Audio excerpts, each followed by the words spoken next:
இன்றைக்கி வந்து நம்ம பொட்டேட்டோ பீஸ் மசாலா தான் பார்க்க போகிறோம்.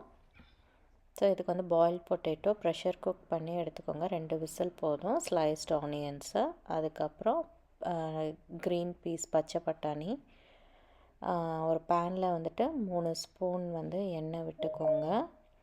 நான் வந்து இதுக்கு தாளிப்பு எதுவும் ஆட் பண்ண மாட்டேன். வேணும்னா நீங்கள் ஜீரகம் ஆட் பண்ணிக்கலாம். ஃபஸ்ட்டு வந்து வெங்காயத்தை போட்டுட்டு அது வந்து கொஞ்சம் அந்த கண்ணாடி பதம்னு சொல்லுவோம் இல்லையா, அந்த அளவுக்கு வர வரைக்கும் மட்டும் வதக்கினா போதும்.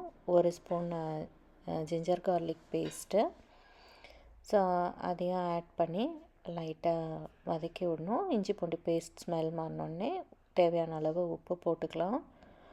போட்டுட்டு கொஞ்சோண்டு மஞ்சத்தூள், அதுக்கப்புறம் வந்து நம்ம மிளகாத்தூள் ஆட் பண்ணணும்.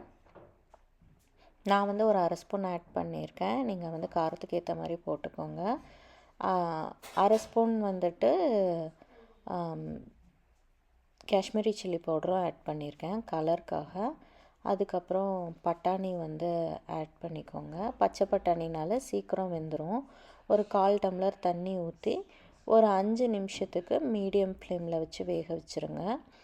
இந்த மாதிரி லைட்டாக வெந்து வந்துடும். அதுக்கப்புறம் வேக வச்ச உருளைக்கிழங்க கட் பண்ணி போட்டு எல்லாத்தையும் சேர்த்து மிக்ஸ் பண்ணிவிட்டு நல்லா ஒரு லோ ஃப்ளேமில் வச்சுட்டு 5 நிமிஷம் வச்சுருங்க. இது வந்து அடி எதுவும் பிடிக்காதுங்க. எண்ணெய் கம்மியாக ஊற்றிருக்கோம் அடி பிடிச்சிரும் அப்படின்லாம் நீங்கள் நினைக்க வேணாம். இந்த மாதிரி கரெக்டாக பண்ணிங்கன்னு சொன்னால் அடி பிடிக்காமல் வந்துடும். நான் இன்றைக்கி வந்து இதை கீ ரைஸோடு பேர் பண்ணியிருக்கேன். இதுவும் ரொம்ப சிம்பிள் தான். தேங்க்யூ. ஹோப் யூ லைக் வாட்சிங் த வீடியோ.